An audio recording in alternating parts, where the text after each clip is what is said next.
The gravel crunched under his boots as Eli Mercer stepped out of the truck, the title deed still folded in his back pocket, barely creased. $1. That's what he paid. One crumpled green bill to inherit 80 acres of fenced prairie, a working well, and a house no one had touched in 15 years. It should have felt like a steal, the kind of backwoods miracle you only hear about through chain emails and dusty Craigslist threads. But something about the air felt wrong. Too still. Too expectant. The sun was low, slanting gold light through the brittle grass, casting long shadows across the porch. And standing there, spaced evenly like statues guarding a crypt, were 5 women. No, not just women. Women built like they had been carved from the land itself, tall, broad-shouldered, postured like they owned the damn soil. They didn't speak when he approached, didn't wave, just watched, arms crossed or hands on hips, like they'd been waiting a long time for something or someone to finally show. Eli slowed his pace, glancing at the dusty welcome mat like it might break the tension. "Evening," he said, trying to sound casual, though the dryness in his throat made the words stick.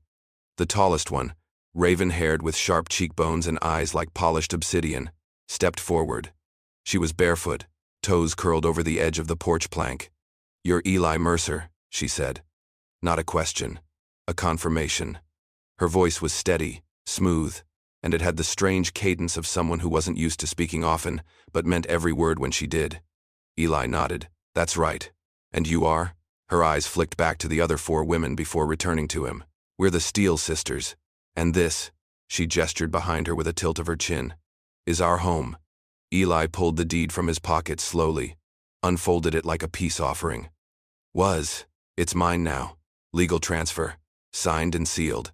The redhead on the far right let out a short laugh. Not mean, not amused, just knowing. Like she'd seen a dozen others flash the same document before him and walk away confused or never walk away at all. "Who sold it to you?" the raven-haired one asked. "Old man Abernathy," Eli replied. "Said he was too sick to maintain it. Needed someone young to take it on." That made all 5 of them shift almost in unison, like he'd said a name that triggered something sacred or sour. "He didn't tell you, did he?" said a brunette in denim overalls. "Didn't say what came with the land." Eli squinted. "It's just a ranch," he said, though his voice had already lost confidence. The redhead stepped down off the porch, boots thudding into the dirt. She crossed her arms and gave a small, crooked smile. "You got the land for $1, she said. "You ever wonder why it was that cheap?" Eli didn't answer. Not because he didn't have one, but because, for the first time, he realized the question was more than rhetorical. Eli didn't move as the redhead crossed the final few feet toward him. Up close, she was even taller than he expected, nearly eye to eye, and he stood 6'1". Her freckles caught the last of the sun, but there was nothing soft about her gaze. "You really don't know," she said, voice like gravel and wind. "He didn't tell you anything about us." Eli kept his jaw steady. "Just said the place needed fixing up. That there were some supplies left behind. Said the well still ran clean." The woman snorted. "Yeah. It runs clean because we maintain it." She leaned in, lowered her voice just enough to make his skin prickle. "We've been keeping this ranch alive for 14 years, Eli. Not you. Not Abernathy. Us." The one on the far left, short black hair, tan skin, arms like she could bench press a horse, finally spoke. "He promised us something in return." Eli turned his head toward her, unsure whether he should press or walk away right then and there. The brunette in the overalls stepped forward now, too. "5 of us," she said plainly. 5 sisters. Raised on this land. Worked it every day. We agreed to a deal with Abernathy a long time ago. Help him restore it. Maintain it. Guard it. Her voice dipped. In exchange, he promised someone would come. Eli felt the hair on his arm stand straight up. "Promised what kind of someone?" The raven-haired woman stepped down from the porch last, the only one who hadn't moved until now. She didn't rush. Just placed each foot in the dirt like the earth owed her its full attention. "Someone willing," she said. "Someone strong. Someone pure in his own way." Eli gave a humorless laugh. "You think I'm pure? I've got 3 exes, 1 DUI, and a mortgage I walked out on." The woman gave a slow shrug. "Doesn't matter. You're here. That makes you the one." The redhead crossed her arms again and nodded toward the house. "Abernathy signed the transfer. Yeah. But that transfer included more than land. It included us." Eli's voice caught. "Excuse me?" "You heard me," she said. "We're part of the property package, not as slaves, not as workers. As, she paused, searching his face. As partners. Wives, if you want the word he used. You weren't just supposed to fix the ranch. You were supposed to fix us. The wind picked up, tugging at Eli's shirt and whistling through the dry grass. He looked at all 5 women again. Each different in stature, in energy, in stare, but unified in one thing. They weren't bluffing. Not playing. This wasn't some prank or isolated cult nonsense. They believed what they were saying. And something about the way they stood made him believe it too. That's insane, he muttered. No man would agree to that. The raven-haired woman stepped closer. Then it's a good thing you're not just any man, Eli. You're the one we've been waiting for. Eli stood frozen, one boot half sunk into the soft dirt, heart pounding louder than the wind scraping through the porch railings. I don't understand, he said. You're saying Abernathy promised you a… what? A husband? A breeding partner? The redhead raised an eyebrow. He promised us a man who wouldn't run when he heard the terms. The short-haired one crossed her arms. You still here? Eli hesitated. For now. That made her smirk. Then maybe there's hope. The front door creaked open behind them. One of the younger sisters, maybe 21, maybe younger, peeked out. She had soft eyes, curly brown hair pulled into a loose braid, and the kind of quiet intensity that made Eli feel like she saw straight through him. Should I bring it? She asked, her voice barely above a whisper. The raven-haired leader gave a single nod. The girl disappeared and returned seconds later carrying a thick folder. No dust. Nowhere. Like it had been handled often. She handed it to Eli without saying a word, her gaze never leaving his face. He took it slowly, flipping it open. Inside were papers notarized, sealed, legal, and detailed. His name was already on them. His, Eli Mercer. The date was yesterday. Abernathy had filed them before the sale went through. But these weren't just land deeds. They included something else, a secondary agreement, a contract. Eli scanned the lines. Full responsibility for the care, maintenance, and satisfaction of the Steele sisters, in body and spirit, shall transfer to the next lawful male owner of the estate, under terms agreed upon in the original pact. He stared at the phrase in body and spirit like it might bite. What the hell is this? He asked. The raven-haired woman leaned in. It's our vow, one we've kept. All of us. Eli glanced up. You're telling me all 5 of you are… He couldn't finish. The redhead finished for him. Virgins, she said flatly. Not for lack of offers, not for fear. We waited, because that's what the pact required. The one in overalls stepped forward again. It wasn't just some old man's fantasy. It was ritual. A trade. Our purity for protection. Our waiting for a future. Eli wanted to laugh, to call it all crazy, to walk back to his truck and leave the keys in the ignition. But something in him, something low in his gut, told him not to, told him this was real in a way most things weren't anymore.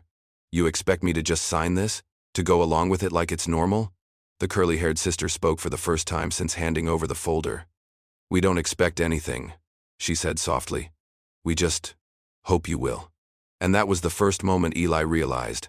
They weren't threatening him. They were asking.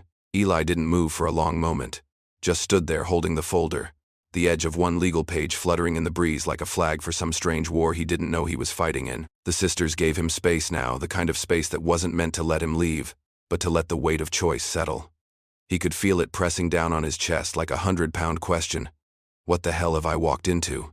His eyes drifted from one woman to the next. Their faces weren't smug, weren't desperate either. They looked resolved, like this wasn't a surprise, like they'd rehearsed this moment 1,000 times in silence. Then the blonde stepped forward, the only one who hadn't spoken yet. She was built like the others, all muscle and height, but her energy was different. Controlled, precise. She carried a thick black ledger tucked under one arm. Before you decide, she said, you need to see what Abernathy left behind. She turned and walked toward the house without waiting to see if he'd follow. Eli glanced at the others. No one moved. No one said a word. So he followed. The house was sturdier than it looked, clean, warm, lived in. Nothing like the dust-choked cabin he'd imagined from the listing. The blonde led him down a hallway, stopped in front of a narrow wooden door with a brass handle. It was locked. 2 heavy chains wrapped around the knob and through a pair of iron rings on the frame. Abernathy's room, she said. None of us have been in there since he left. But he told us when the new owner came, we were to give them the key. She pulled it from the front pocket of her flannel shirt and handed it to him. Cold iron. Heavy. Real. Eli unlocked the door, slowly pushing it open. Dust billowed out like the room had exhaled. Inside was a small study. Shelves of books on fertility rites, ancient rituals, agricultural spirituality, even alchemy. A desk sat in the corner with papers stacked neatly, a single oil lamp still half full. He stepped inside and opened the desk drawer. Inside was a handwritten letter, folded carefully. He unfolded it, scanning Abernathy's jagged cursive. To the man who takes my place. You'll question everything. That's normal. I did too. But this land isn't like other places. And the women who keep it aren't like other women. They've been waiting longer than they'll admit. Not just for help for completion. You won't understand it until you feel it. But when you do, you'll know this isn't a curse. It's an invitation. Eli swallowed hard. Behind him, the blonde opened the ledger. Every harvest, every animal born, every drought survived, tracked in here. The moment we made the pact with Abernathy, the land started thriving again. And the moment he left, she showed him the most recent page, dated 2 weeks ago. A sharp drop in everything, crops dying, well, water lower, eggs unlaid. This place doesn't just want a man, she said. It needs one. She looked him dead in the eye. You can laugh, you can run, but if you're staying, this isn't a joke. Eli sat on the edge of the dusty bed in Abernathy's old room, the ledger open in his lap, eyes scanning numbers he didn't fully understand but knew were bad. The blonde Claire, she finally told him, leaned against the doorframe, arms crossed, eyes unblinking. He could feel the weight of her watching him, not just waiting for him to speak, but for him to understand. He kept turning pages. 14 years of crop reports, livestock births, rainfall logs, fertility patterns, all of it timed like clockwork with unsettling precision, and always tethered to one thing.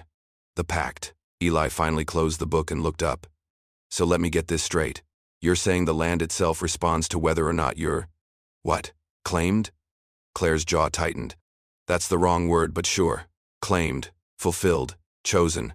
However you want to dress it up. That's insane, he said, standing. You really expect me to believe that your virginity is what keeps the ranch alive?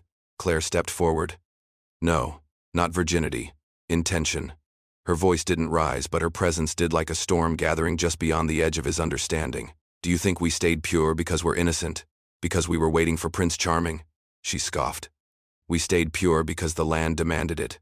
Because until the right man showed up, giving ourselves to anyone else would have broken the chain. Ah, he stared at her, trying to find some crack in the logic, some proof that this was just elaborate roleplay cooked up by lonely women in the middle of nowhere. But her eyes didn't waver.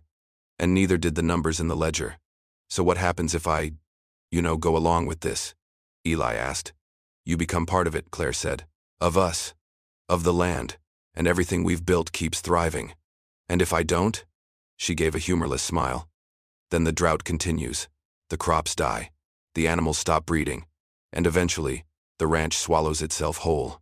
He shook his head, stepping past her back into the hall. But there was no relief in distance. When he reached the living room again, the other 4 sisters were waiting. No one said a word. They just looked at him, each expression carrying its own quiet storm. The curly-haired one, May, finally spoke.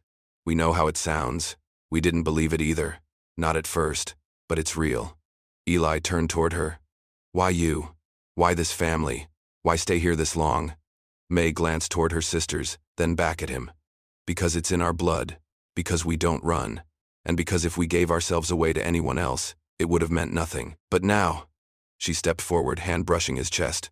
You're here, and everything's different. Eli's breath caught, not from her touch, but from the realization that, deep down, some primal part of him believed every word. He didn't know how or why, but the truth of it hummed under his skin. Whatever these women were bound to, they believed in it. And now they were offering to bind him too. The house was quiet that night. Like the walls themselves were holding their breath. Eli lay awake in one of the spare bedrooms, staring at the ceiling, shirtless. The window cracked just enough to let in the sound of wind brushing against the fields. He hadn't agreed to anything, not out loud, but somehow they all moved around him like he already had. Dinner had been silent but full. Heavy food, warm bread, fresh greens that defied the drought. They didn't pressure him, didn't flirt, didn't corner him. They just watched, waited. Like something sacred was coiled just beneath the surface of the evening, waiting for one more turn of the key. A soft knock came at the door. He sat up. Yeah? He said too quickly. The door eased open. May, the softest of the five, stood in the frame, wearing a cotton slip and nothing on her feet. Her hair was down, the braid gone, spilling around her shoulders like something wild finally let loose. She didn't say anything at first, just stepped inside, closed the door behind her, and leaned back against it. "You're scared," she said. Eli hesitated. "I'd be stupid not to be." She nodded. "But you're still here." "I don't know why," he admitted. "Yes, you do." She moved toward him slowly, each step deliberate, but without threat. When she sat beside him on the edge of the bed, the mattress dipped only slightly, and the heat of her body radiated like a hearth fire. "We're not trying to trap you," she whispered. "This isn't about control. It's about connection. It's about healing what got broken a long time ago." Eli's voice was rough. "What if I don't know how to do that?" She looked up at him then, really looked like she was peeling away every fear layer by layer. "Then we teach you. Together." She reached for his hand. He let her take it. Her fingers were warm, calloused, real. Not a fantasy. Not some dream. And when she kissed him soft, slow, without expectation, something cracked open in his chest. A wall he didn't know he'd built. She didn't push further, didn't climb on top of him or beg for anything. She just rested her head on his shoulder, their fingers still interlaced, and breathed with him. It was the most intimate thing he'd felt in years. When he woke, May was gone, but a note lay on the pillow beside him. "You don't have to choose all of us at once, just choose to stay." He stepped out into the hallway barefoot, heart thudding. Down the corridor, he could hear quiet voices in the kitchen, laughter, low and warm. Something in him shifted. Not lust. Not even love yet. But belonging. These women weren't asking him to dominate them. They were asking him to become part of something sacred. And whether or not he understood it fully, some ancient instinct was already answering. Eli barely made it 3 steps into the kitchen before the smell hit him. Smoke. Not from the stove, not from a chimney. Real smoke, earthy, sharp, wrong. The sisters were already moving, all 5 of them in unison, no words needed. Claire grabbed a fire blanket. The one in overalls, Jessa, shoved open the back door. May reached for the rifle. That alone made Eli's stomach drop. "What is it?" he asked, following them out onto the porch. "Barn," Claire said. "The hayloft." In the distance, a thin line of black curled into the gray morning sky. They sprinted, together. Boots hammering the dirt, Eli's bare feet slapping behind them. The barn was ablaze in the back corner, controlled for now. But if the wind shifted, the whole thing could go up. They didn't hesitate. Jessa was already inside, hauling buckets. May and the quiet blonde Leah worked the pump. Eli grabbed a shovel and joined Claire in clearing the hay. The air stung, heat licked his arms. But it wasn't panic. It was action. It was survival. And for the first time, he felt like part of them. By the time they got the fire out, the sun had risen higher and the sisters were covered in soot and sweat, leaning against the fence rail like war veterans. "Spontaneous combustion?" Eli asked, panting. "Hay gets hot." Claire shook her head. "This wasn't spontaneous." Jessa wiped her mouth. "Someone lit it. We don't know who, or why. Could have been Abernathy," May muttered. "Or someone who knows about the pact." Eli's pulse thudded. "Wait, you think this place is being targeted?" "We think this place is sacred," Claire replied. "And some folks don't like sacred things being left in the hands of women." Eli sat down in the dirt, head spinning. "So let me get this straight.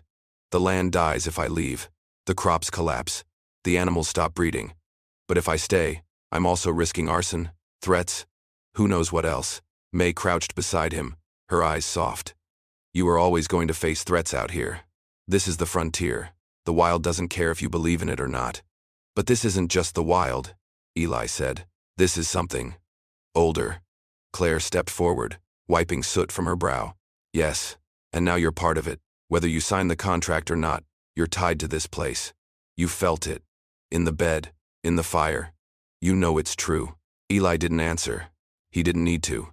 Claire reached into her jacket and handed him something wrapped in oilcloth. He opened it. Inside was the original contract, the pact Abernathy had made, updated with his name in fresh ink. But this time, something else had been added. A place for blood. A small red X, where his thumbprint was meant to go. "We don't need a notary out here," Claire said quietly. "Just intent, flesh, and fire." The sisters formed a wide circle around him, not close, not pressuring, just present and waiting. Eli looked down at the document, then up at the barn, then into their faces, and without another word, he bit his thumb hard enough to draw blood. The blood soaked into the parchment like the land had been thirsty for it. The paper shimmered faintly, maybe a trick of the sun. Maybe not, but Eli swore the wind shifted as soon as his thumb left the mark. The sisters didn't cheer, didn't cry. They just nodded, like something ancient had been restored. A bond reforged. Claire rolled the parchment back up and tucked it beneath her coat. "It's done," she said. And somehow, it didn't feel like a trap anymore. It felt like a promise. They walked back to the house in silence, 5 women and 1 man who no longer felt like an outsider. Eli washed the soot from his hands at the pump, watching it spiral into the cracked soil. And for the first time, he realized how badly he'd needed this. Not the fire, not the contract, the meaning. He'd come to this place to disappear, to bury himself in work and quiet. But the land and these women had pulled him into something louder, something real. Inside, the kitchen table was covered in maps, planting schedules, crop forecasts. Jessa motioned him over. "You said you had a background in logistics, right?" He blinked. "Yeah. Back when I ran freight out of Wichita." She nodded. "Good. Because our trade system is a mess. May's great with numbers, but we need routes, storage, inventory flow." She tapped a map with a dirt-stained finger. "Think you can handle that?" Eli smiled, a slow warmth blooming in his chest. "I think I can." Leah was already chopping vegetables for stew. Claire was checking the generator. May sat across from him, scribbling figures. And when Eli caught the blonde glancing at him from beneath her lashes, something in her eyes had shifted, no longer measuring him like a question, more like a memory she'd finally remembered. They didn't ask for anything romantic that night. No kisses, no touches. They just passed him the stew like he'd always had a seat at the table. But later, long after the dishes were done and the lanterns dimmed, he stood on the porch alone, watching the stars ripple across the black sky like spilled salt. Footsteps came up behind him. Claire. She leaned against the railing beside him, arms folded, voice low. "You could still walk away, contract or not." Eli didn't look at her. "You'd let me?" "We wouldn't stop you," she said. "But the land would notice. The crops would too. The water." She turned toward him. "We wouldn't blame you. Most men don't want to belong to something bigger than themselves." Eli finally turned, looking into her eyes, those hard, dark eyes that held more weight than her words ever did. "That's the problem," he said. "I do." Her breath caught barely. But it was enough. "So what now?" she asked. "Now," Eli said, stepping a little closer. "You show me what comes after the blood." And somewhere deep in the field, a newborn calf cried out. The first born on the ranch in weeks. 3 weeks passed. Not like pages on a calendar, but like seasons shifting before your eyes subtly. Then all at once, the air smelled different. The soil felt richer beneath Eli's boots. The animals had stopped pacing. The water from the well ran clear again, cold and fast, with none of the mineral drag it had when he first arrived. And the women? They hadn't changed. Not exactly. But something inside them had. The guardedness was gone. The wary glances were replaced by quiet nods, passing touches, laughter that came easier with each passing day. And Eli? He no longer felt like a visitor in someone else's strange story. He was part of the soil now. Rooted. They hadn't rushed him into their beds. No demand for performance. No grand ceremony. The connection happened slowly. A glance held a little too long. A shoulder brushed in the hallway. Shared work under the high sun. Then one night, May had taken his hand and led him to the riverbank. They hadn't said a word. They didn't need to. After May, it was Jessa, her lips tasting of peppermint and tobacco. Then Leah, who cried when he held her like she hadn't been touched in years. Claire came last, fierce and unapologetic, demanding and giving all at once. He never asked why the 5th sister, the quiet one who'd barely spoken since he arrived, hadn't yet come to him. He just waited. And one morning, he woke to find her curled at his side, fully clothed, fast asleep. That was enough. The contract, it turned out, was less about flesh and more about trust, about willingness, about choosing each other, over and over. Through fire, through work, through long silences and longer days, they rebuilt the barn. They doubled the irrigation trench. Eli mapped out a trade route with 2 nearby ranches. The 5 sisters taught him how to read the land like a living thing. He showed them how to scale their crop rotation. They didn't need him to save them. They needed someone who would stay. And so he did. At night, they ate on the porch together. Sometimes they talked. Sometimes they didn't. He'd sit with one sister's head in his lap, another braiding her hair on the floorboards. It never felt performative. It never felt wrong. It felt deserved, earned. They weren't his harem. They were his partners, his equals, his wives, though the word barely captured the truth of it. It wasn't about titles. It was about presence, about commitment. One evening, as the sun bled across the fields in long streaks of gold and the sky stretched endless above them, Claire handed him a small iron key. "There's a piece of land past the ridge," she said. "Hasn't been tilled in over a decade. We were saving it." Eli turned the key in his hand. "For what?" She smiled soft, real, unguarded. "For when we were finally whole." And as Eli looked out over the land, 5 women by his side and nothing but sky in every direction, he finally understood what Abernathy had meant. This wasn't a ranch. It was a beginning.